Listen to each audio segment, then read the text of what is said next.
ನಮಸ್ಕಾರಗಳು. ಎಲ್ಲರ ಪರವಾಗಿ ಗುರುಗಳಿಗೆ ಭಕ್ತಿಯಿಂದ ಶಿರಸಾಷ್ಟಾಂಗ ನಮಸ್ಕಾರಗಳನ್ನು ಅರ್ಪಣೆ ಮಾಡ್ತಾ ಅವರ ಅಪ್ಪಣೆಯನ್ನು ಪಡೆದು ಇವತ್ತಿನ ಅರ್ಧ ಗಂಟೆ ವ್ಯಾಖ್ಯಾನ ಅವರ ಇಚ್ಛೆಯಂತೆ. ಗುರುವೇ ಸರ್ವಲೋಕಾನಾಂ ಭಿಷಜೇ ಭವರೋಗಿಣಾಂ ನಿಧಯೇ ಸರ್ವವಿದ್ಯಾನಾಂ ಶ್ರೀ ದಕ್ಷಿಣಾಮೂರ್ತಯೇ ನಮಃ. ಸದಾಶಿವಸಮಾರಂಭಾಂ ಶ್ರೀಶಂಕರಾಚಾರ್ಯ ಮಧ್ಯಮಾಂ ಅಸ್ಮದಾಚಾರ್ಯ ಪರ್ಯಂತಾಂ ವಂದೇ ಗುರುಪರಂಪರಾಂ. ಓಂ ನಮೋ ಭಗವತೆ ವಿರಾಜೇಶ್ವರಾಯ. ಓಂ ಶ್ರೀ ಗಣೇಶಾಯ ನಮಃ. ಓಂ ಶ್ರೀ ಮಹಾಸರಸ್ವತ್ಯೈ ನಮಃ. ವಸುದೇವಸುತಂ ದೇವಂ ಕಂಸಚಾಣೂರಮರ್ದನಂ ದೇವಕೀ ಪರಮಾನಂದಂ ಕೃಷ್ಣಂ ವಂದೇ ಜಗದ್ಗುರುಂ. ಮೂಕಂ ಕರೋತಿ ವಾಚಾಲಂ ಪಂಗುಂ ಲಂಘಯತೆ ಗಿರಿಂ ಯತ್ಕೃಪಾತಮಹಂ ವಂದೇ ಪರಮಾನಂದಮಾಧವಂ. ನಾರಾಯಣಂ ನಮಸ್ಕೃತ್ಯ ನರಂ ಚೈವ ನರೋತ್ತಮಂ ದೇವೀಂ ಸರಸ್ವತೀಂ ವ್ಯಾಸಂ ತತೋ ಜಯಮುದೀರಯೇತ್. ಹರಿ ಓಂ ತತ್ಸತ್. ಹೋದ ಸಲ 4ನೇ ಅಧ್ಯಾಯದ ಕೊನೆ ಭಾಗಕ್ಕೆ ವ್ಯಾಖ್ಯಾನಗಳು ಬಂದಿದೆ. Almost we have come to the end, the last few ಶ್ಲೋಕಾಸ್ ಆಫ್ ದ 4th ಚಾಪ್ಟರ್, ಜ್ಞಾನ ಕರ್ಮ ಸನ್ಯಾಸ ಯೋಗ. In the last 3-4 shlokas, what was explained last time, in the last occasion, ಬಹಳ ಸ್ಪಷ್ಟವಾಗಿ ಪರಮಾತ್ಮನ ವಾಣಿ ಏನಿದೆಯಲ್ಲ ಅದು ಎಷ್ಟು ಅರ್ಥಗರ್ಭಿತವಾಗಿದೆ ಅನ್ನೋದಕ್ಕೆ ಮೊದಲು 4ನೇ ಅಧ್ಯಾಯದಲ್ಲಿ ಕರ್ಮದ ಮಹತ್ವವನ್ನ 3ನೇ ಅಧ್ಯಾಯದಲ್ಲಿ ಹೇಳಿದ್ದ ಮಾತನ್ನೇ 4ನೇ ಅಧ್ಯಾಯದ ಪ್ರಾರಂಭದಲ್ಲಿ ಶುರು ಮಾಡಿರತಕ್ಕಂತಹ ಭಗವಂತ ಕರ್ಮದ ಬಗ್ಗೆ, ಅಕರ್ಮದ ಬಗ್ಗೆ, ವಿಕರ್ಮದ ಬಗ್ಗೆ, ಅಕರ್ಮದ ಹಿರಿಮೆಯ ಬಗ್ಗೆ ಎಲ್ಲ ಹೇಳಿ ಕೊನೆಗೆ ಕರ್ಮ ಸನ್ಯಾಸ, ಅಕರ್ಮ ಅಂದ್ರೆ ಕರ್ಮ ಸನ್ಯಾಸ ಅಂತ, ನಾನೇನು ಮಾಡ್ತಾ ಇಲ್ಲ ಅನ್ನೋ ಭಾವ, ಅದನ್ನೆಲ್ಲ ಬಿಡಿಸಿ ಹೇಳಿ ಈಗ ಜ್ಞಾನದ ಮಹತ್ವವನ್ನು ಹೇಳ್ತಾ ಇದ್ದಾನಲ್ಲ ಪರಮಾತ್ಮ. ಜ್ಞಾನವನ್ನು ಹೊಂದಬೇಕಾದ್ರೆ ಏನು ಮಾಡಬೇಕು ಅನ್ನೋದು ಶುರುವಾಯಿತು. ಈಗ ಜ್ಞಾನದ ಬಗ್ಗೆ ವ್ಯಾಖ್ಯಾನ ಕೊಡ್ತಾ ಇದ್ದಾನೆ ಪರಮಾತ್ಮ. ಗುರುವಿನ ಹತ್ರ ಹೋಗಬೇಕು, ಶ್ರದ್ಧೆಯಿಂದ ತತ್ಪರನಾಗಿ ಗುರುವಿನ ಸೇವನೆ ಮಾಡಿದರೆ, ಗುರು ಸೇವೆ ಮಾಡಿದರೆ ಗುರುವಿನಿಂದ ಉಪದೇಶ ಆಗುತ್ತೆ. ಯಾವುದು? ಜ್ಞಾನ. ಇಲ್ಲಿ ಗುರುವಿನ ಮಹತ್ವವನ್ನು ತಿಳಿಸಿಕೊಟ್ಟು ಆ ಜ್ಞಾನ ಗುರುವಿನಿಂದ ಬರುತ್ತೆ ಅಂದ್ರೆ ಗುರುವಿನ ಯೋಗ್ಯತೆ ಅನ್ನೋದಕ್ಕಿಂತ ಹೆಚ್ಚಾಗಿ ಗುರುವಿನ ಮಹತ್ವ ಏನು ಅಂತ ಭಗವಂತ ಬಹಳ ಸ್ಪಷ್ಟವಾಗಿ ಖಡಾಖಂಡಿತವಾಗಿ ತಿಳಿಸಿರತಕ್ಕಂಥ ಶ್ಲೋಕಗಳು, ಕಳೆದ 2-3 ಶ್ಲೋಕಗಳು. ಹೋದ ಸಲ ನಿಂತಿದ್ದು ಎಲ್ಲಿಗೆ ಅಂದ್ರೆ, ಶ್ರದ್ಧಾವಾನ್ ಲಭತೆ ಜ್ಞಾನಂ ತತ್ಪರ ಸಂಯತೇಂದ್ರಿಯ ಜ್ಞಾನ ಲಬ್ಧ್ವಾ ಪರಾಂ ಶಾಂತಿಂ ಅಚಿರೇಣಾದಿ ಗಚ್ಚತಿ. ಅಲ್ಲಿಗೆ ಬಂದಿತ್ತು. ಜ್ಞಾನ ಲಬ್ಧ್ವಾ ಪರಾಂ ಶಾಂತಿಂ ಅಚಿರೇಣಾದಿ ಗಚ್ಚತಿ. So automatically with in no time you obtain that ಪರಮಶಾಂತಿ, ದಟ್ ಬ್ರಹ್ಮಾನಂದ, ದಟ್ ಜ್ಞಾನ. Once the jnana attains, automatically paramashanti is automatic. You become totally, from inside, all the time, totally blissful. It happens automatically. ಈ ಜ್ಞಾನವನ್ನು ಹೊಂದೋದು ಗುರುವಿನ ಮೂಲಕ, ಗುರುವಿನ ಕೃಪೆ ಮೂಲಕ ಅಂತ ಭಗವಂತ ಮೊದಲು ಹೇಳಿದ್ದನ್ನೇ ಇಲ್ಲಿ ಹೇಳ್ತಾ ಇರೋದು. ಅದಕ್ಕೆ ಹಿಂದಿನ ಶ್ಲೋಕದಲ್ಲಿ ಯೋಗ ಸಂಸಿದ್ಧ ಕಾಲೇನಾತ್ಮನೇ ವಿಂದತಿ ಅಂತ ಭಗವಂತ ಹೇಳಿದ್ದಾನೆ. ಯಾರು ಗುರುವಿನಲ್ಲಿ ಅಥವಾ ಭಗವಂತನಲ್ಲಿ ಅಚಲವಾದ ನಂಬಿಕೆ ಇಟ್ಕೊಂಡಿದ್ದಾರೆ, ಶರಣಾಗತಿ ಭಾವವನ್ನು ಇಟ್ಕೊಂಡಿದ್ದಾರೆ, ಕಾಲಾನುಕ್ರಮದಲ್ಲಿ ಭಗವಂತನ ಕೃಪೆ, ಒಲುಮೆ, ಅನುಗ್ರಹ ಎಲ್ಲವೂ ಸಿಗುತ್ತೆ. ಕಾಲಾನುಕ್ರಮದಲ್ಲಿ ಕಾಲೇನಾತ್ಮನೇ ವಿಂದತಿ, ಸ್ವಯಂ ತನ್ನಲ್ಲಿಯೇ ಕರ್ಮಯೋಗಿಯು, ನಿಷ್ಕಾಮ ಕರ್ಮಯೋಗಿಯು ತನ್ನಲ್ಲೇ ಆ ಆತ್ಮಾನುಭವವನ್ನು ಹೊಂದುತ್ತಾನೆ ಅನ್ನೋದು ಅದೊಂದು ಅರ್ಥ. ಎಂತಹ ಕರ್ಮಯೋಗಿ ಅನ್ನೋದಕ್ಕೆ ಹೋದ ಶ್ಲೋಕಕ್ಕೆ ವಿವರಣೆ ಬಂದಿತ್ತು. ಭಗವಂತ ಕರ್ಮಯೋಗಿ ಹೇಗಿರಬೇಕು, ಹೌ ದಟ್ ಕರ್ಮಯೋಗಿ ಶುಡ್ ಬಿ, ಹೌ ದಟ್ ಯೋಗ ಸಂಸಿದ್ಧ should be. So some qualifications Lord has already introduced here. He should be Shraddhavan, he should be totally faithful, total belief with 100% conviction. ಭಗವಂತನಲ್ಲಿ ಶ್ರದ್ಧೆ ಅಂದ್ರೆ ಗುರುವಿನಲ್ಲಿ ಶ್ರದ್ಧೆ, total faith. Tatpara, all the time he should contemplate on that vastu only. Brahma vastu, Paramatma vastu, ಅದನ್ನು ಹೊಂದಬೇಕು ಅನ್ನೋ ಉತ್ಕಟವಾದ ಇಚ್ಛೆ. The desire should emanate from inside. It is not somebody telling you to go towards God. ಯಾರು ಇನ್ನೊಬ್ಬರು ಎಷ್ಟೇ ಪ್ರಯತ್ನ ಮಾಡಿದರೂ ಒಳಗಡೆಯಿಂದ ಪ್ರೇರಣೆ ಬರದೆ ನಾವು ಯಾವ ಕೆಲಸವನ್ನು ಮಾಡೋದಿಲ್ಲ. ರಾಮಕೃಷ್ಣ ಪರಮಹಂಸರು ಈ ತತ್ಪರತೆ ಬಗ್ಗೆ ಎಷ್ಟು ಚೆನ್ನಾಗಿ ಒಂದು ವ್ಯಾಖ್ಯಾನ ಕೊಟ್ಟಿದ್ದಾರೆ ಅಂದ್ರೆ, ತತ್ಪರತೆ, ವಾಟ್ ತತ್ಪರತಾ means, you should all the time think that every day I have wasted in not seeing you, you not giving darshana to me, you not manifesting yourself in front of me, oh Lord. That should be the inner core request from the devotee. ಒಂದು ದಿವಸ ಕಳೆದ್ರೂ ಸಹ ಇನ್ನೂ ನಿನ್ನ ದರ್ಶನವಾಗಲಿಲ್ವಲ್ಲ. ಮಹಾಮಾತೆ ಕಾಳಿಯ ಜೊತೆಗೆ ನಾನು ಇದನ್ನು ಬೇಡ್ಕೊಳ್ತಾ ಇದ್ದೆ ಅಂತ ಹೇಳ್ತಾರೆ ರಾಮಕೃಷ್ಣ ಪರಮಹಂಸರು. ಪ್ರತಿದಿನವೂ ಒಂದು ದಿವಸ ಕಳೀತಾ ಇದ್ದ ಹಾಗೆ ಕಣ್ಣಲ್ಲಿ ನೀರು ತಾನಾಗಿ ತುಂಬಿ, ಗರ್ಭಗುಡಿಯಲ್ಲಿ ದೇವತಾ ವಿಗ್ರಹ, ದಕ್ಷಿಣೇಶ್ವರದಲ್ಲಿ ಕಾಳಿ ಮಾತೆ ವಿಗ್ರಹ ಏನಿದೆ ಅಲ್ಲಿ ಅಳ್ತಾ ಇದ್ದೆ ನಾನು. ಯಾವ ರೀತಿ ಅಳ್ತಾ ಇದ್ದೆ, ಅಯ್ಯೋ ತಾಯಿ, ಇದು ಒಂದು ದಿವಸ ಕಳೆದು ಹೋಯ್ತಲ್ಲ ವ್ಯರ್ಥವಾಗಿ, ಈ ಆಯುಷ್ಯದಲ್ಲಿ ಈ ದಿವಸ ಹೊರಟೋಯ್ತಲ್ಲ, ನಿನ್ನ ದರ್ಶನ ಆಗ್ಲಿಲ್ವಲ್ಲ, ನಾನು ಎಂತಹ ಆ ಭಾಗ್ಯ ಬರೋದು ಯಾವಾಗ ನನಗೆ, ನಾನು ಏನು ಪಾಪ ಮಾಡಿದ್ದೇನೆ, ನೀನು ಯಾಕೆ ತಾಯಿ ನನಗೆ ದರ್ಶನ ಕೊಟ್ಟಿಲ್ಲ ಅಂತ ಅಳ್ತಾ ಇದ್ರು. Literally he was crying, that is what he says. And we believe in 100% in Paramahamsa's words. Literally he says, I was crying. That is Tatparata, one way of Tatparata. So thinking about all the time, keeping our mind at the feet of Lord, adu Tatparata. Sanyatendriya, third qualification. Lord says, Sanyatendriya. So until we exert control on our Indriyas, however good we are, however devoted we are, however faithful we are, however Shraddha we have, ನಮ್ಮಲ್ಲಿ ಅಚಲವಾದ ನಂಬಿಕೆ, ಗುರುವಿನ ಮೇಲೆ ಪ್ರೀತಿ, ಗುರುವಿನ ಮೇಲೆ ಗೌರವ, ಭಗವಂತನ ಮೇಲೆ ಅಷ್ಟೇ ಗೌರವ, ಭಗವಂತನ ಮೇಲೆ ಅಷ್ಟೇ ಪ್ರೀತಿ ಎಲ್ಲ ಇದ್ದರೂ ಸಹ ನಮಗೆ ಭಗವಂತ ಒಲಿಯೋದಾಗ್ಲಿ, ಗುರುವಿನ ಕೃಪೆ ಸಿಗೋದಾಗ್ಲಿ ವಿಳಂಬ ಆಗಬಹುದು. ಯಾಕೆ ಅಂದ್ರೆ ನಾವು ತತ್ಪರರಾಗದೇ ಇರಬಹುದು. ಶ್ರದ್ಧೆ ಇದ್ರೂ ನಮಗೆ ಆ ತತ್ಪರತೆ ಬರದೇ ಇರಬಹುದು ಒಂದು, ಅಥವಾ ನಾವು ಇಂದ್ರಿಯಗಳ ದಾಸರಾಗಿ ಅಲ್ಲೇ ಸುತ್ತಾಡ್ತಾ ಇರಬಹುದು. See, we may be caught by this outward infatuation about the world, how the pleasure and enjoyment we are attune with help of our basic 5 senses. We feel, we experience the world and we get immersed in that. Our eyes and ears, most powerful among the 5 indriyas, and the skin, organ of touch, or the indriya, sense organ of touch. These are 3 powerful. And we become, in fact, slaves to these 3 in general.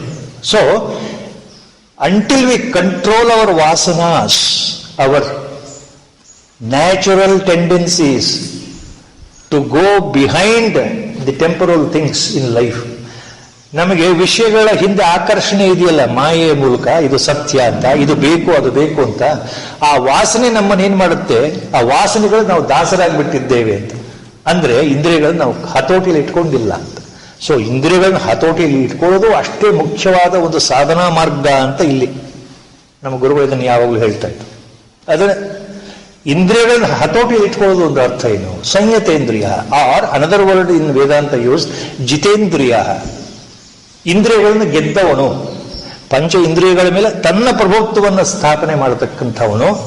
ಜ್ಞಾನಿ ಹೇಗಿರ್ತಾನೆ, ಪ್ರಪಂಚದಲ್ಲಿ ಇದ್ರೂ ಸಹ, ಪ್ರಪಂಚವನ್ನು ನೋಡ್ತಾ ಇದ್ರೂ ಸಹ, ವ್ಯವಹಾರ ಮಾಡ್ತಾ ಇದ್ರೂ ಸಹ, ಜನಗಳ ಜೊತೆಗೆ ಇದ್ರೂ ಸಹ ಅತೀತನಾಗಿರ್ತಾನೆ, ಭಾವಾತೀತನಾಗಿರ್ತಾನೆ, ನಿಸ್ಸಂಗನಾಗಿರ್ತಾನೆ. ಕಣ್ಣು ನೋಡ್ತಾ ಇದ್ರೂ ಆತನ ನೋಡ್ತಾ ಇಲ್ಲ. ವಿವೇಕ್ ಚೂಡಾಮಣಿಲ ಆಚಾರ್ಯರು ತುಂಬಾ ಹಿಂದೆ ಹೇಳ್ಬಿಟ್ಟಿದ್ದಾರೆ. ಜ್ಞಾನಿ ಕೇಳ್ತಾ ಇದ್ರು ಅವನು ಕೇಳ್ತಾ ಇಲ್ಲ, ಜ್ಞಾನಿ ಮಾತನಾಡ್ತಾ ಇದ್ರು ಅವನು ಮಾತನಾಡ್ತಾ ಇಲ್ಲ. ಈ ಭಾವ ನಮಗೆ ಅರ್ಥ ಆಗೋದು ಯಾವಾಗ, ನಾವು ಆ ಮಟ್ಟಕ್ಕೆ ಹೋದಾಗ. ಅದು ಸಂಯತೇಂದ್ರಿಯದ ಲಕ್ಷಣ, ಜೀವನ್ಮುಕ್ತತೆಯ ಲಕ್ಷಣ, ಒಬ್ಬ ಜ್ಞಾನಿಯ ಲಕ್ಷಣ. ಈ ರೀತಿ ಯಾವ ಯೋಗ ಸಂಸಿದ್ಧ ಕರ್ಮಯೋಗಿ ಸಾಧನೆ ಮಾಡ್ಕೊಂಡಿರ್ತಾನೋ ಆತನಿಗೆ ಜ್ಞಾನ ಸಿಗೋದು ಸಂಶಯ ಇಲ್ಲಪ್ಪ ಅರ್ಜುನ ಅಂತ ಹೇಳಿ ಅದನ್ನು ಮತ್ತೆ ನಮಗೆ ದೃಢೀಕರಣ ಮಾಡಬೇಕಲ್ಲ. ನೆಕ್ಸ್ಟ್ ಶ್ಲೋಕ. Now he has to further reinforce the same thought. So he tells Arjuna, ಅಜ್ಞಶ್ಚ ಶ್ರದ್ಧಾನಶ್ಚ ಸಂಶಯಾತ್ಮ ವಿನಶ್ಯತಿ ನಾಯಂ ಲೋಕೋಸ್ತಿ ನ ಪರೋ ನ ಸುಖಂ ಸಂಶಯಾತ್ಮನಃ. Second line is so clear. ನ ಅಯಂ ಲೋಕಃ ಅಸ್ತಿ ನ ಪರಃ. ಈ ಲೋಕವೇ ಇಲ್ಲ ಅಂದ್ರೆ ಆ ವ್ಯಕ್ತಿಗೆ ಈ ಲೋಕದ ಸುಖವೇ ಇಲ್ಲ. ಈ ಲೋಕವೇ ಇಲ್ಲ ಅಂದ್ರೆ ಅರ್ಥ ಏನು? ಈ ಲೋಕದಲ್ಲಿ ಈಗ ಆತ ಬದುಕಿದ್ರೂ ವ್ಯರ್ಥ ಅಂತ ಅರ್ಥ. ಆತ ಬದುಕಿದ್ರೂ ಆ ವ್ಯರ್ಥ ಅಂದ್ರೆ ಅರ್ಥ ಏನು? ಸುಖವಿಲ್ಲ.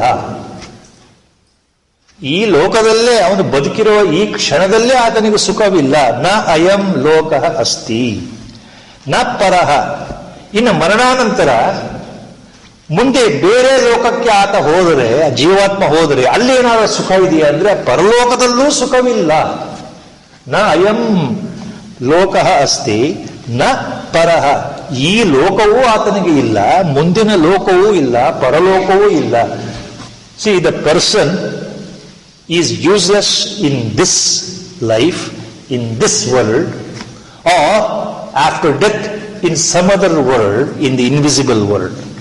So either here or there, he has no existence. His life is a total waste. Total waste. ಒಬ್ಬ ವ್ಯಕ್ತಿಗೆ ಈ ಲೋಕವೂ ಇಲ್ಲ, ಮುಂದಿನ ಲೋಕವೂ ಇಲ್ಲ ಅಂತ ಹೇಳಿದ ಮೇಲೆ ಪರಮಾತ್ಮ ಅದನ್ನು ಬಹಳ ಸ್ಪಷ್ಟವಾಗಿ ಹೇಳಬೇಕಲ್ಲ ಅರ್ಜುನನಿಗೆ. ಮತ್ತೊಂದು ಶಬ್ದ ಹೇಳ್ತಾ ಇದ್ದಾನೆ, ನ ಅಯಂ ಲೋಕಃ ಅಸ್ತಿ ನ ಪರಃ ನ ಸುಖಂ. ಹೋಲಿ ಸುಖ ಇದೆಯಾ ಎಲ್ಲಾದರೂ ಒಂದು ಕಡೆ ಅಂದ್ರೆ ಸುಖವೂ ಇಲ್ಲ ಆತನಿಗೆ. ಅಂದ್ರೆ ಜೀವನ ಇಡೀ ಆಯುಷ್ಯ ಈ ಜನ್ಮದಲ್ಲಿ ಒಬ್ಬ ಮನುಷ್ಯ ಹುಟ್ಟಿದ ಮೇಲೆ ಸಾಯುವ ತನಕ ವ್ಯರ್ಥವಾದ ಜೀವನ. ಭಗವಂತ ಹೇಳೋ ಮಾತು. ಮರಣಾನಂತರ ಆತನ ಜೀವನ ಹೇಗಿದೆ ಅಂದ್ರೆ ಅದೂ ವ್ಯರ್ಥವಾದ ಜೀವನ. ಇಲ್ಲೂ ಸುಖವಿಲ್ಲ, ಅಲ್ಲೂ ಸುಖವಿಲ್ಲ, ಎಲ್ಲೂ ಸಹ ಆತನಿಗೆ ನಿಜವಾದ ಸುಖ ಅಂದ್ರೆ ಭಗವಂತನ ಅರ್ಥ ಯಾವುದು? ಸುಖ ಅಂದ್ರೆ ಪರಮಶಾಂತಿ. ಹಿಂದಿನ ಶ್ಲೋಕದಲ್ಲಿ ಹೇಳಿದ್ದು ನಿಜವಾದ ಸುಖ ಅದು ಪರಮಶಾಂತಿ. ಆ ನಿಜವಾದ ಸುಖ ಈ ಮನುಷ್ಯನಿಗಿಲ್ಲ, ಸಿಗೋದಿಲ್ಲ, ಬದುಕಿದ್ದು ವ್ಯರ್ಥ. See, the whole life is a waste.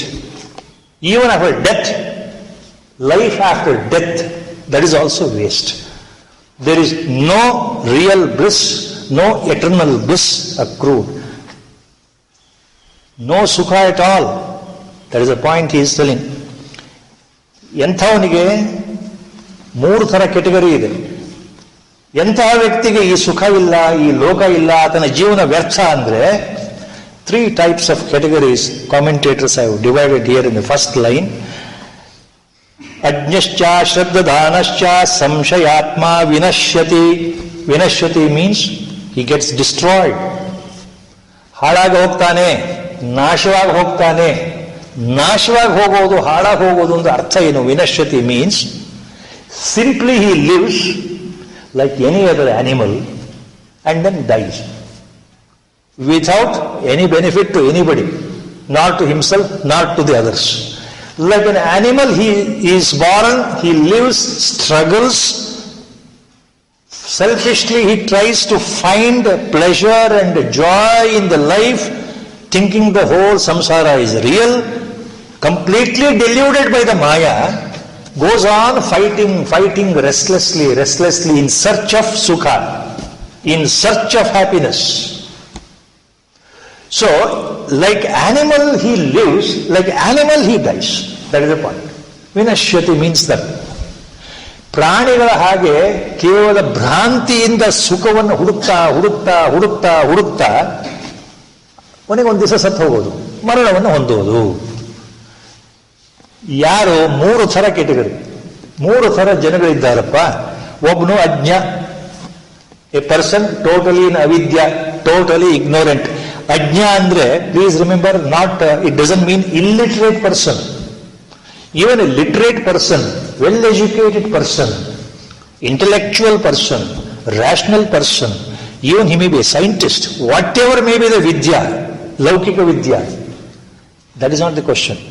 Ajna means from the spiritual sense, paramarthika sense, from the sense of adhyatma, he is ajna. He is nowhere. Because he is covered by avidya. Moola avidya, the primordial ignorance from hundreds of births. ಯಾರಿಗೆ ಯಾವುದೂ ಗೊತ್ತಿಲ್ವೋ ಅಂದ್ರೆ ಆಧ್ಯಾತ್ಮದ ಸುಳಿವೇ ಇಲ್ಲವೋ, ಆ ಪಾರಮಾರ್ಥ ಅಂದ್ರೆ ಏನು ಅಂತಾನೆ ಅವ್ರಿಗೆ ಗೊತ್ತಿಲ್ವೋ, ಅದರ ಬಗ್ಗೆ ಗಮನವೇ ಇಲ್ಲವೋ ಅಂಥವರು ಅಜ್ಞರು. ಅಂದ್ರೆ ನಿಜವಾದ ಆಧ್ಯಾತ್ಮದ ಹಸಿವು ಇಲ್ಲದೆ ಇರೋರು, ಪಾರಮಾರ್ಥದ ರುಚಿಯನ್ನು ಕಾಣದೇ ಇರತಕ್ಕಂಥವರು. ಈ ಜೀವನ ಸತ್ಯ, ನಮಗೆ ಹಣವೇ ಮುಖ್ಯ, ಜೀವನದ ಎಲ್ಲ ಸುಖವನ್ನು ಹಣದಲ್ಲಿ ಕೊಳ್ಳಬಹುದು ಅನ್ನೋದು ಭಾವನೆ ಇದೆಯಲ್ಲ, ಇದು ಪಾರಮಾರ್ಥಿಕ ಅಜ್ಞತೆ, ಇಗ್ನೋರೆನ್ಸ್, ಅವಿದ್ಯ, ಅಜ್ಞಾನ, ನಿಜವಾದ ಅಜ್ಞಾನ. ಸಿ, ಇನ್ ವೇದಾಂತ ಅಜ್ಞಾನ also has been defined beautiful. Normally ಅಜ್ಞಾನ ಅಂದ್ರೆ ಆಪೋಸಿಟ್ ಟು ಜ್ಞಾನ. ಜ್ಞಾನಕ್ಕೆ ವಿರೋಧಿ ವಸ್ತು ಅಜ್ಞಾನ ಅಂತ ಒಂದು ಶಬ್ದ, ಜ್ಞಾನಕ್ಕೆ ವಿರೋಧವಾಗಿರ್ತಕ್ಕಂಥ. ಬಟ್ ನಿಜವಾದ ಅಜ್ಞಾನದ ಅರ್ಥ ಏನು? ವೇದಾಂತದಲ್ಲಿ ಇನ್ನೊಂದು ಮಾತು ಬರುತ್ತೆ. ಅಜ್ಞಾನ means A wrong notion, wrong interpretation is called ಅಜ್ಞಾನ. ನಾವು ನಮ್ಮಲ್ಲಿ ಒಂದು ತಪ್ಪು ತಿಳುವಳಿಕೆ ಇಟ್ಕೊಂಡ್ಬಿಟ್ಟಿದ್ದೇವಲ್ಲ, ಆ ತಪ್ಪು ತಿಳುವಳಿಕೆ ಅದು ಅಜ್ಞಾನ. ಯಾವುದು ತಪ್ಪು ತಿಳುವಳಿಕೆ? What is that wrong notion? That this life is real, world is real, you are real, I am real. I means this body, you means that body. You have a name, status, position. I have a name, status, position. Like that, different hundreds and thousands of people are there. They're all different. Animals are different. Plant life is different. Everyone has existence. I can see, I can feel, I can touch, I can hear. So I am the body. ಇದು ಮೂಲವಾಗಿ ಬಂದಿರತಕ್ಕಂತಹ ಭ್ರಾಂತಿ, ತಪ್ಪು ತಿಳುವಳಿಕೆ. ಯಾವಾಗ ಬಂತು ಅಂದ್ರೆ ವೇದಾಂತ ಹೇಳುತ್ತೆ, ಈ ಜನ್ಮದಲ್ಲಿ ಜನ್ಮ ತಗೊಂಡ್ವಲ್ಲ ಅವಾಗೆಲ್ಲ ಬಂದಿದ್ದು. ಇದು ಅನಾದಿಯಾಗಿರ್ತಕ್ಕಂಥ ತಿಳುವಳಿಕೆ, ತಪ್ಪು ತಿಳುವಳಿಕೆ. Ever since thousands of berths we are carried the same notion that I am the body. ಇದು ಅಜ್ಞಾನ. ನಿಜವಾದ ನಮ್ಮ ಸ್ವರೂಪ ಏನು ಅಂತ ಗೊತ್ತಿಲ್ಲದೆ ಮಾಯೆ ಪ್ರಭಾವದಿಂದ ನಮ್ಮ ಸ್ವರೂಪವನ್ನು ಮರೆತು ನಾವು ನಿಜವಾಗ್ಲೂ ಏನಾಗಿದ್ದೇವೋ ಅದು ಪೂರ್ತಿ ಮರೆತೋಗಿದೆ. Totally disconnected with the original our sense of presence, that really who I am, gone. And wrongly I have interpreted, wrongly I have inferred, wrongly I have deduced, wrongly I have concluded that I am so and so. ಇದು ಅಜ್ಞಾನ. ಇದು ತಪ್ಪು ತಿಳುವಳಿಕೆ ಇದೆಯಲ್ಲ, ಈ ಅಜ್ಞಾ majority people, Lord says, they belong to this category. ಪಾರಮಾರ್ಥಿಕ ಜಾಗೃತಿ ಇಲ್ಲ ಅಲ್ಲಿ. See, that spiritual sense is not sprouted. ಅದು ಯಾವಾಗ ಬರುತ್ತೆ? Only with the previous karma, good deeds. You develop that sort of enquiry in the mind all of a sudden. ಮತ್ತೊಬ್ಬರು ಹೇಳಿ ಬರೋದಲ್ಲ ಅದು, ನಿಮ್ಮ ಒಳಗಡೆ ಯಾವುದೋ ಒಂದು ದಿವಸ, ಅರೆ ನಾನು ಅಂದ್ರೆ ಯಾರು ನಿಜವಾಗ್ಲು, ಸಾವು ಅಂದ್ರೆ ನಿಜವಾಗ್ಲು ಏನು? See, the question is so interesting and so important. Never we would have thought in our life. One fine day, if you start thinking, not out of fear, but with an analytical mind, really what death means. Come on, let me know it. See, that is how the seed starts germinating. That is, spirituality starts germinating. So that happens rarely, not in every case. So majority are ajñas. Then the second category, Lord says, ashraddhadana. Ajna, ashraddhadana. Who is ashraddhadana? The one who has no shraddha. Shraddhadana means one who has faith, total faith. Opposite ಅಶ್ರದ್ಧಾನ, one who has no faith. No faith, ನಂಬಿಕೆನೇ ಇಲ್ಲಪ್ಪ ನಮಗೆ ದೇವರಲ್ಲಿ ನಂಬಿಕೆನೇ ಇಲ್ಲ. ಇನ್ನು ಗುರು ಅನ್ನೋ ಮಾತು ನನ್ನ ಜನ್ಮದಲ್ಲಿ ಬರೋದೇ ಇಲ್ಲ. ನಮ್ಮ ಹಾಗೆ ಅವರು ಮನುಷ್ಯರು. A Guru is also another human being like me. The only difference, perhaps, he sits in a beautiful chair with a ochre cloth, dressed with Rudrakshi mala on the body. So he calls himself Guru. That is all my conception. He is no way different from me. See? No way different from me. I have no faith. I believe that the Guru is also another human being like me. When I am intelligent, ನನಗೆ ಬುದ್ಧಿ ಕೊಟ್ಟಿದ್ದಾನಲ್ಲ ಭಗವಂತ, ಯೋಚನೆ ಮಾಡೋ ಶಕ್ತಿ ಕೊಟ್ಟಿದ್ದಾನಲ್ಲ, ತರ್ಕ ಮಾಡೋ ಶಕ್ತಿ ಕೊಟ್ಟಿದ್ದಾನಲ್ಲ, ನಾನು ಇನ್ನೊಬ್ಬರ ಮಾತನ್ನು ಯಾಕೆ ಕೇಳಬೇಕು? ನನ್ನ ಅನುಭವಕ್ಕೆ ನಿಜವಾಗಲೂ ಏನು ಬರುತ್ತೋ ಅದು ನನಗೆ ಶತಸಿದ್ಧ, ಅದು ಸತ್ಯ. ಇನ್ನೊಬ್ಬರು ಹೇಳಿದ್ದನ್ನು ಕೇಳಿ ಕುಣಿಯೋದಕ್ಕೆ ಯಾಕೆ? ನನಗೆ ಬೇಕಾಗಿಲ್ಲ. ಶ್ರದ್ಧಾ ಐ ಡೋಂಟ್ ಹ್ಯಾವ್.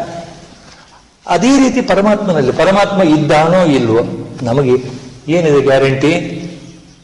ಯಾಕೆ ನಾನು ತಲೆ ಕೆಡಿಸ್ಕೊಳ್ಬೇಕು?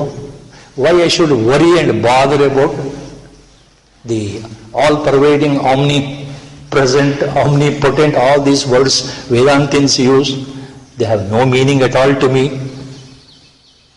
I don't believe. ಅಶ್ರದ್ಧಾನ. So, ನಂಬಿಕೆ, ನಿಷ್ಠೆ, belief, when you don't have in Guru and God, or Guru or God, then we come under the category Ashraddhadana. Beyond these two, one more category, Lord says, Ajnaha Ashraddhadanascha Samshayatma. The third category is dangerous, Lord says. Dangerous, more dangerous than the two. The one who is ignorant spiritually, the one who has no faith, okay. The third one, Samshayatma. What is it, Samshayatma? The man always doubts. Most intelligent person, most radical minded person, scientific minded person, everything he questions before accepting. Everything he puts into test before accepting. There is no blind belief, no blind faith. Everything he doubts. ಪ್ರತಿಯೊಂದು ಜೀವನದ ಹೆಜ್ಜೆನಲ್ಲಿ ಪ್ರತಿಯೊಂದಕ್ಕೂ ಸಂಶಯ. ಸಂಶಯಾತ್ಮ. A person always doubts. Doubts are there. He'll be thinking all the time whether this is correct or that is correct. ಇದು ಸತ್ಯನೋ ಇದು ಸುಳ್ಳು. ಹೆಜ್ಜೆ ಹೆಜ್ಜೆಗೆ ಮನುಷ್ಯನಲ್ಲಿ ಸಂಶಯ ಇದ್ದರೆ ಅದು ಇನ್ನೂ ಮಹಾ ಕೆಟ್ಟದ್ದು. ಒಂದೆರಡು ಉದಾಹರಣೆ ಹೇಳಬೇಕು ಅಂದರೆ commentators including Ramanujacharya, Ramsukh Das ji Maharaj and even Acharya Shankara, to explain this ಸಂಶಯಾತ್ಮ word, they give examples including Ramakrishna Paramahamsa. Who is ಸಂಶಯಾತ್ಮ? A person who always doubts. ಯಾರಿಗೆ ಯಾವಾಗಲೂ ತಲೆಯಲ್ಲಿ ಸಂಶಯಗಳು ಬರ್ತಾ ಇದೆಯೋ, ಶಂಕೆಗಳು ಉತ್ಪನ್ನ ಆಗ್ತಾ ಇದೆಯೋ, ಸಂದೇಹಗಳು ಬರ್ತಾ ಇದೆಯೋ, ಭಗವಂತ ಇದ್ದಾನೋ ಇಲ್ಲವೋ, first doubt. The doubt starts there itself. Whether should I believe that God is existing? Should I really think so? Or God is not existing? There are two views. I have read all the books, rationalists, scientists, all intellectual peoples. Now, they never accept that God is present. A scientist says, you show me the God in the laboratory, then only I will accept that He is present. Give me a proof, a scientist says. So, should I really believe that God is present? Or He is not present? Your doubt starts from the beginning only. It's a very fundamental point only. ಭಗವಂತ ಇದ್ದಾನೋ ಇಲ್ಲೋ ಅಲ್ಲಿಂದನೇ ಸಂಶಯ ಶುರು ಆಯಿತು. ಇನ್ನ ಇದೇ ಪ್ರಶ್ನೆ ಬಂದ್ಬಿಡ್ತು ಅಂದ್ರೆ ಇನ್ನು ಉಳಿದು ಎಲ್ಲವೂ ಸಂಶಯವೇ ಜೀವನದಲ್ಲಿ. ನಾನು ಭಗವಂತ ಇದ್ದಾನೋ ಇಲ್ಲೋ ಅನ್ನೋದೇ ನನಗೆ ಗೊತ್ತಿಲ್ಲ ಅಂದ್ರೆ ಈ ಪೂಜೆ ಮಾಡಬೇಕೋ ಬೇಡವೋ, ಉಪಾಸನೆ ಮಾಡಬೇಕೋ ಬೇಡವೋ, ಶಾಸ್ತ್ರವನ್ನು ಓದಬೇಕೋ ಬೇಡವೋ, ಓದಿದ್ರೆ ಏನು ಫಲ? ರಾಮಾಯಣ, ಭಗವದ್ಗೀತಾ, ಭಾಗವತ ಇದೆಲ್ಲ ಓದಬೇಕಾ, ಪಾರಾಯಣ ಮಾಡಬೇಕಾ, ಮಾಡಿದ್ರೆ ಏನು ಫಲ? ಫಲ ಇದ್ದವ್ರು ಯಾರಾದರೂ ಬಂದು ಹೇಳಿದಾರಾ? ತಲೆ ಒಳಗೆ ಯೋಚನೆ. ಗುರುಗಳು ಉಪದೇಶವನ್ನು ನಂಬಬೇಕು, ಗುರುಗಳ ಉಪದೇಶವನ್ನು ನಾವು ಪಾಲನೆ ಮಾಡಬೇಕು. ಮಹಾತ್ಮರು, ದೊಡ್ಡವರು, ಭಗವಂತನನ್ನು ನೋಡಿರತಕ್ಕಂಥವರು, ಅವ್ರು ಹೇಳಿದ್ದು ನಮಗೆ ಸತ್ಯ. ನಾವು ಅದನ್ನು ಬಹಳ ನಂಬಿಕೆಯಿಂದ, ಶ್ರದ್ಧೆಯಿಂದ ಫಾಲೋ ಮಾಡಬೇಕು. ಅದನ್ನು ನಾವು ಪಾಲಿಸಬೇಕು. ಯಾಕೆ? ಮತ್ತು ಸಂಶಯ. ಅವರು ನಿಜವಾಗಲೂ ಗುರುಗಳು ಹೌದೋ ಅಲ್ವೋ? How do I know in my mind that whether he is a real guru or not? People say that he is a jnani. How do I know it? Doubt is there in the mind. How do I know that he is a Jivan Mukta? I don't know. Since I don't know whether I should believe in his words, Upadesha or not. Samshaya. So, ಹೆಜ್ಜೆಗೆ ಮನಸ್ಸಲ್ಲಿ ಸಂಶಯಗಳು. Our Gurudev was 2-3 occasions he has made this point so clear. Samshaya. Once he said, with a beautiful example for this word, what a wonderful example he gave. To me, he said, you are a principal for so many years in a big college. See, if any student who wants to take admission to PU class or degree class in your college, if the student comes and first says, let me test the principal first, let me find out whether he is a real principal or not, then only I will get admitted. Then what you will say? You will simply throw him out. A student cannot test a principal to the college, the principal of a college where he is seeking admission. ಒಬ್ಬ ಹುಡುಗ ಒಂದು ವಿದ್ಯಾಸಂಸ್ಥೆಗೆ ಸೇರೋ ಸಮಯದಲ್ಲಿ ಆ ವಿದ್ಯಾಸಂಸ್ಥೆ ಮುಖ್ಯಸ್ಥ ಸರಿಗಿದ್ದಾನೋ ಇಲ್ವೋ, ಪಾಠ ಮಾಡ್ತಾನೋ ಇಲ್ವೋ, ಈ ಸಂಶಯ ಇಟ್ಕೊಂಡು ಬಂದ್ರೆ ಯಾವ ವಿದ್ಯಾಸಂಸ್ಥೆಯು ಆತನ ಸೇರಿಸಲು ಹೊರಗಡೆ ಹಾಕ್ಬಿಡ್ತಾರೆ. Because you don't deserve to test.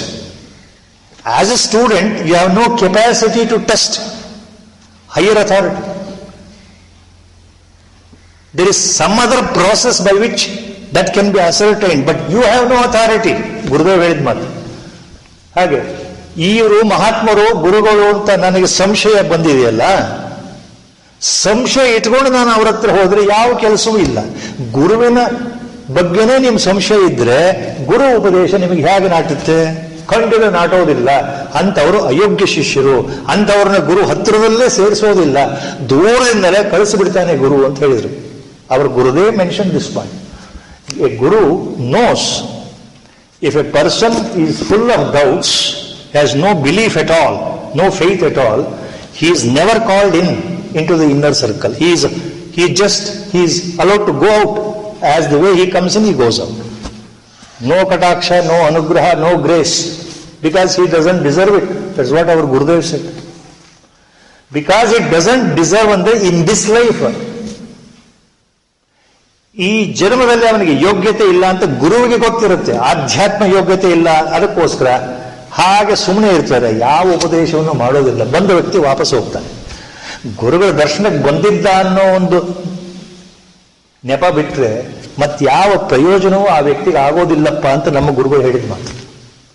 ಯಾಕೆಂದ್ರೆ ಆ ಮನಸ್ಸಲ್ಲಿ ಸಂದೇಹ ಇದೆಯಲ್ಲ, ಸಂಶಯ. ಇವ್ರು ನಿಜವಾದ ಗುರುಗಳು ಹೌದು ಅಲ್ವೋ ಅಂತ. That is what he said. ಸಂಶಯ. ಸೊ ಈ ರೀತಿ ಅಜ್ಞನಾಗಿರ್ತಕ್ಕಂಥವನು, ಶ್ರದ್ಧೆ ಇಲ್ಲದೆ ಇರತಕ್ಕಂಥವನು, ಸಂಶಯಾತ್ಮನು ಆಗಿರ್ತಕ್ಕಂಥ ವ್ಯಕ್ತಿ, ಅವನು ಕರ್ಮಯೋಗಿ ಆಗಿದ್ರೂ ಸರಿ, ಆಗದೇ ಇದ್ರೂ ಸರಿ, ಅವನ ಜೀವನವೇ ವ್ಯರ್ಥ ಅಂತ ಹೇಳ್ತಾ ಇದ್ದಾನೆ ಭಗವಂತ. So a person who is always doubting, who has no shraddha, who has no faith, his whole life is a waste in this birth. That is what he said. Ajnascha shraddhadanascha samshayatma vinashyati nayam lokosti na paro na sukham samshayatmanah. See, this second line already Lord has mentioned in the same chapter earlier. ಈ ಲೋಕವೇ ಇಲ್ಲ, ಇನ್ನು ಮುಂದಿನ ಲೋಕ ಹೇಗಪ್ಪ ಸಿಗುತ್ತೆ? ಹೇಗೆ ಸಿಗುತ್ತೆ? Earlier in the same 4th chapter, same thing Lord has mentioned in different contexts. ಎಲ್ಲ ಕರ್ಮಗಳನ್ನ ಯಜ್ಞ ಭಾವದಿಂದ ಮಾಡತಕ್ಕಂಥವರಿಗೆ ಅದರ ಫಲ, ಎಲ್ಲಾ ಕರ್ಮಗಳನ್ನ ಕರ್ತೃತ್ವ ಭಾವ ಬಿಟ್ಟು without thinking that I am doing, offering every work which I do to the God only. For the sake of Ishvara Prityartha, if I perform all my karmas, then there is a yajna bhava in that. With that yajna bhava, when I do the karma, Lord says, in the same chapter, 4th chapter, Yajna Shishtamruta Bhujo, that shloka is there. Yajna Shishtamruta Bhujo, Yanti Brahma Sanatanam. ಯಜ್ಞ ಭಾವದಿಂದ ನಿಮ್ಮ ಕರ್ತವ್ಯ ಕರ್ಮಗಳನ್ನು ನಿರಪೇಕ್ಷವಾಗಿ ಮಾಡಿದರೆ ನಿಮಗೆ ಪರಬ್ರಹ್ಮ ಪದ, ವೈಕುಂಠ ಪದ, ಬ್ರಹ್ಮ ಪದ ಸಿಗೋದು ಖಂಡಿತ.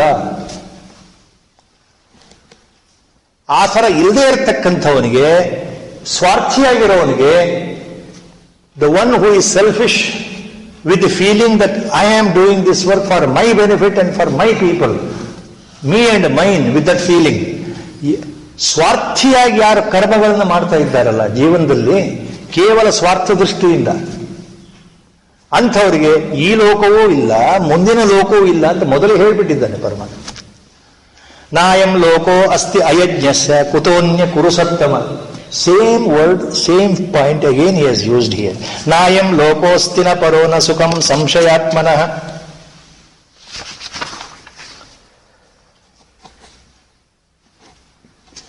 So ultimately, to conclude this point on the importance of jnana, knowledge, supreme knowledge, imparted by the Guru himself.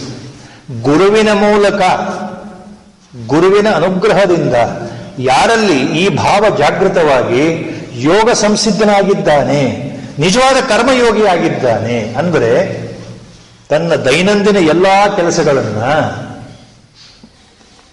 ನಾನು ಮಾಡುತ್ತಾ ಇದ್ದೇನೆ ಅನ್ನೋ ಭಾವವನ್ನು ಬಿಟ್ಟು, ಈ ಶರೀರ ಪ್ರಾರಬ್ಧದಿಂದ ಬಂದಿದೆ, this body has taken birth out of the prarabdha from the previous birth ಕರ್ಮಶೇಷಸ್, and it has taken birth made up of 5 elements and it will die once as and when prarabdha is finished. ಪ್ರಾರಬ್ಧ ಮುಗಿಯುವವರೆಗೂ ಅದು ಶರೀರ ಇರುತ್ತೆ, ಆಮೇಲೆ ಶರೀರ ಬಿದ್ದು ಹೋಗುತ್ತೆ. ನನಗೂ ಅದಕ್ಕೂ ಸಂಬಂಧ ಇಲ್ಲ. I am only the indweller in this body, I am not this body, with that feeling. ದೇಹ ಕೆಲಸ ಮಾಡ್ತಾ ಇದೆ ಕೇವಲ ಪರಮಾತ್ಮನಿಗೋಸ್ಕರ. ಅವಕಾಶ ಕೊಟ್ಟಿದ್ದಾನಲ್ಲ ಪರಮಾತ್ಮ ಈ ಜನ್ಮದಲ್ಲಿ, ಮನುಷ್ಯನಾಗಿ ಹುಟ್ಟಿ ದುರ್ಲಭವಾದ ಮನುಷ್ಯ ಜನ್ಮವನ್ನು ಕೊಟ್ಟಿದ್ದಾನಲ್ಲ ಪರಮಾತ್ಮ. ಇದು ಯಾರಿಗೆ? ಮತ್ತೊಬ್ಬರಿಗೋಸ್ಕರ. ರಾಮ್ ಸುಖದಾಸಿಯವರು all the time he tells the same point. ಈ ದೇಹ ಇರೋದು ನಿಮಗೆ ಅಲ್ಲ, ಈ ದೇಹ ಬಂದಿರೋದು ನಿಮಗೆ ಅಂತ ತಿಳ್ಕೊಳ್ಬೇಡಿ. ಈ ದೇಹ ಬಂದಿರೋದು ಮತ್ತೊಬ್ಬರಿಗೋಸ್ಕರ, ಜಗತ್ತಿಗೋಸ್ಕರ, ಜಗತ್ತಿನ ಕಲ್ಯಾಣಕ್ಕೋಸ್ಕರ, ಲೋಕ ಕಲ್ಯಾಣಕ್ಕೋಸ್ಕರ. ಈ ಭಾವದಿಂದ ನೀವು ಕೆಲಸ ಮಾಡಿಬಿಡಿ ಸರ್. ನಾನು ನಾನು ನನಗೋಸ್ಕರ ಅನ್ನೋದು ಬಿಟ್ಟುಬಿಡಿ ಅಂತ ಪ್ರತಿ ಸಲ ಸಾರಿ ಸಾರಿ Ram ಸುಖದಾಸಿಯವರು in the vyakhyana he has mentioned. See why he is giving importance to that feeling of karmayoga, because it is easy to practise. ಎಲ್ಲಕ್ಕಿಂತ ಸುಲಭ ಇದು. ನಮ್ಮ ಗುರುಗಳು ಇದನ್ನೇ ಹೇಳ್ತಾ ಇದ್ರು, ನಿಮಗೆ ಸುಲಭ ಮಾರ್ಗ ಬೇಕಲ್ಲ ಭಗವಂತ ಸಿಗಬೇಕು ಅಂತ. ನಮಗೆ ಕಷ್ಟ ಬೇಡ ಗುರುದೇವ, ಸುಲಭದಲ್ಲಿ ಸಿಗಬೇಕು. ನನಗೆ 1 hour ಅಲ್ಲ, ಅರ್ಧ ಗಂಟೆ ಕೂಡ್ಲಿಕ್ಕೆ ಆಗಲ್ಲ ಜಪ ಮಾಡಲಿಕ್ಕೆ ಗುರುದೇವ. ಅಯ್ಯೋ ಬೆನ್ನು ನೋವು, ಕೈ ನೋವು, ತಲೆ ನೋವು, ಕೂತ್ಕೊಳ್ಳಿ ಯೋಚನೆ ಬರುತ್ತೆ, ಧ್ಯಾನ ಮಾಡ್ಲಿಕ್ಕೆ ಆಗಲ್ಲ, ಜಪ ಮಾಡ್ಲಿಕ್ಕೆ ಆಗಲ್ಲ. ಏನೋ ಅದು ಸಿಂಪಲ್ ಆಗಿರೋದು ಹೇಳ್ಬಿಡಿ ಗುರುದೇವ, ನಾವು ಹೇಗಿರ್ಬೇಕು ಅದಕ್ಕೆ ಗುರುಗಳು ಹೇಳಬೇಕು. ನೀವು ಸಿಂಪಲ್ ಆಗಿರ್ಬೇಕಾ, ಕರ್ಮಯೋಗ ಮಾಡಿ. ಇನ್ನೇನು ಮಾಡೋದು ಬೇಕಾ ಅದೊಂದು ಮಾಡಿ. ಯಾಕೆ ಮುಂದೆ ಭಗವಂತ ಹೇಳ್ತಾನೆ, ಮುಂದೆ ಬರುತ್ತೆ 5ನೇ ಅಧ್ಯಾಯದಲ್ಲಿ 2 ದಾರಿಗಳಿದೆಯಲ್ಲ, ಕರ್ಮಯೋಗ, ಸಾಂಖ್ಯಯೋಗ, ಸಾಂಖ್ಯನಿಷ್ಠ, ಕರ್ಮಯೋಗನಿಷ್ಠ. 2 ದಾರಿಗಳಲ್ಲಿ ಯಾವ ಒಂದು ದಾರಿಯಲ್ಲಿ ನೀವು ಹೋದ್ರೂ ನನ್ನನ್ನೇ ಸೇರ್ತೀರಿ ಅಂತ. When you follow sincerely one of the 2 paths, ultimately you come to me only. That is what he says next in the 5th chapter. So our Gurudev used to say, Ram Sukhdas Ji Maharaj used to always say that. ನಿಷ್ಕಾಮ ಭಾವದಿಂದ ಈ ದೇಹ ನನಗಲ್ಲ, ಇದು is a gift by the God. I am here to help others. Help ಅಂದ್ರೆ please remember our Gurudev's definition. Help ಅಂದ್ರೆ ಸೇವಾ. This body has come to do some service to others. When I do service to others, I can see that I am serving God himself. Janaseve, Janardana Seve. The Kannada phrase is so beautiful. When I do service, with a service motive, whatever work, sweeping in my house is a service to God, please remember. So every work is a service. Then it becomes Karma Yoga. ಈ ಕರ್ಮಯೋಗ ನಿಜವಾದ ರೀತಿಯಲ್ಲಿ ಆಚರಣೆ ಮಾಡೋದು ಈಶ್ವರಾರ್ಪಣ ಬುದ್ಧಿ ಅಂತ. Everything I am offering to God. ಇಲ್ಲಿ there is nothing to ask for God. ಭಗವಂತ, ನಾನು ಇದನ್ನು ಮಾಡ್ತಾ ಇದ್ದೇನೆ, ನನಗೆ ನೀನು ಮೋಕ್ಷ ಕೊಡು, ನನಗೆ ಸುಖವನ್ನು ಕೊಡು, ಆನಂದವನ್ನು ಕೊಡು, ಪರಮಾನಂದವನ್ನು ಕೊಡು ಅಂತ ಕೇಳೋದೇ ಅಲ್ಲ. The moment you are asking from Sharira Bhava. Please remember, you have to go beyond the Sharira Bhava.